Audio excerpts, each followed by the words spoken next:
नमस्कार। आप सुन रहे हैं द बॉलीवुड रेडियो और मैं हूं आपके साथ आकाश।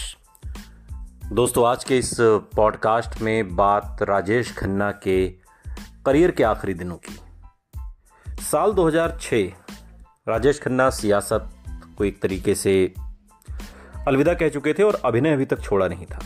और उनकी अगली फिल्म जाना लेट्स फॉल इन लव 2006 को मिले अप्रत्याशित प्रचार ने राजेश खन्ना को शांत भी कर दिया था और उनमें एक नई ऊर्जा भी फूंकी थी। उनकी पिछली फिल्म आए अभी 4 साल ही हुए थे, लेकिन इस बीच एंटरटेनमेंट कल्पना से बढ़कर विकसित हो गया था और इलेक्ट्रॉनिक मीडिया पर राजेश खन्ना और उनकी सह एक्ट्रेस जीनत अमान को जो तवज्जो दी जा रही थी वो थोड़ी देर के लिए उन्हें फिर से रोशनी में ले आई।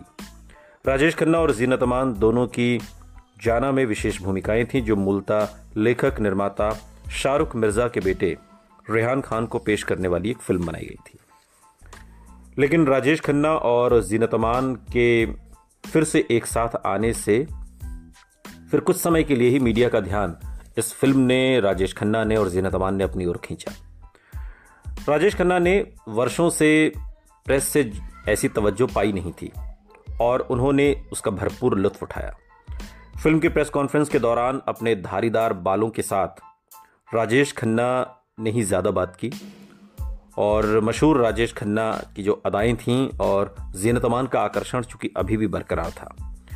लेकिन यादों की गली में सफ़र पर निकलने की बजाय राजेश खन्ना ने हताशा में वहां आए हर शख्स को खुश करने की कोशिश की ताकि वो कहीं दोबारा उनमें दिलचस्पी न खो दें।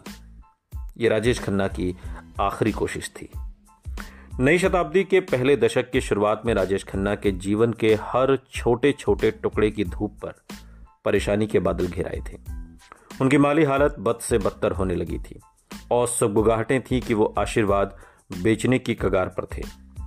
हिंदी सिनेमा जगत की ज्यादातर अफवाहों की तरह कोई नहीं जानता था कि उनके घर के बेकाऊ होने की खबरें कितनी सही थीं, लेकिन लोग उन पर यकीन करते थे क्योंकि राजेश खन्ना परेशान नजर आते थे। इस खबर ने कि इनकम टैक्स ने उन पर 1.5 करोड़ बकाया रकम का नोटिस ठोक दिया था और इसको पूरी तरह सच ही कर दिया। रूमी जाफरी को याद है कि तकरीबन इसी वक्त सलमान खान ने उन्हें फोन करके कहा कि उनका भाई अभिनेता निर्माता सोहेल खान उनके साथ किसी सिलसिले में बात करना चाहता है।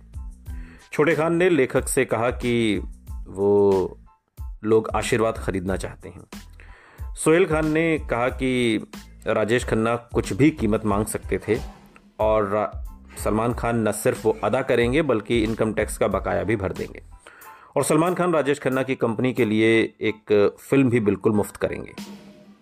सलमान खान चाहते थे कि जाफरी सौदा करने में उनकी मदद करें और रूमी जाफरी समझते थे कि इससे बेहतर इंतजाम हो नहीं सकता बंदोबस्त। रूमी जाफरी अपनी उत्तेजना थाम नहीं पाया और राजेश खन्ना को फोन पर इस पेशकश के बारे में बता दिया, लेकिन जवाब में मिली उदासीन खामोशी। आखिरकार जब राजेश खन्ना बोले तो उन्होंने पूछा कि ऐसी सलाह भी कैसे दे सकते थे और उन पर पीठ में छुरा भोंकने का आरोप लगाया।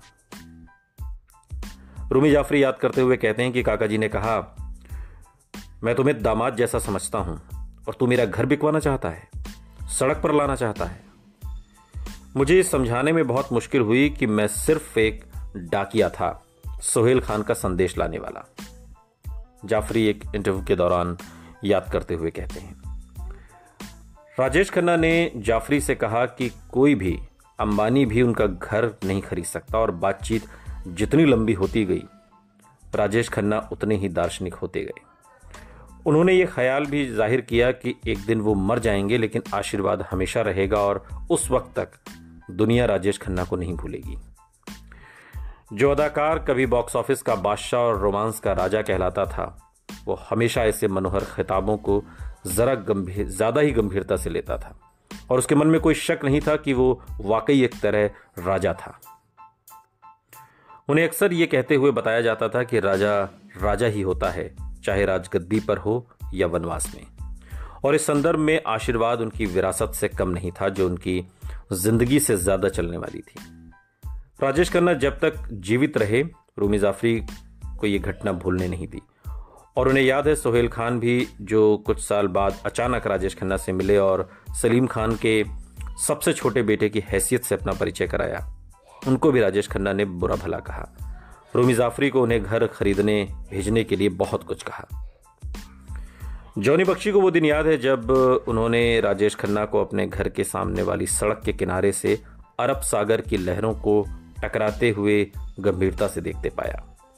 उस दिन के अखबारों में इनकम टैक्स का एक नोटिस था आशीर्वाद की नीलामी के बारे में। राजेश खन्ना बिल्कुल टूटे हुए थे। जॉनी बख्शी एक भूतपूर्व इनकम टैक्स अधिकारी विनय कुमार को जानते थे, जो बाद में अब्दुल गफ्फार नडियावाला के निर्माण में शामिल हो गया था और अंदाज अपना अपना जो साल 1994 में फिल्म आई थी आमिर खान, सलमान खान, रवीना टंडन, करिश्मा कपूर की, उसका निर्माण किया था। उन्होंने राजेश खन्ना से पूछा अगर वो चाहते थे कि जॉनी बख्शी इस मामले में कोई सलाह मशवरा लें। उन्होंने सिर्फ अपना सिर हिलाया और कहा गल कर। ऐसे थे राजेश खन्ना। सुनते रहिए द बॉलीवुड रेडियो, सुनता है सारा इंडिया।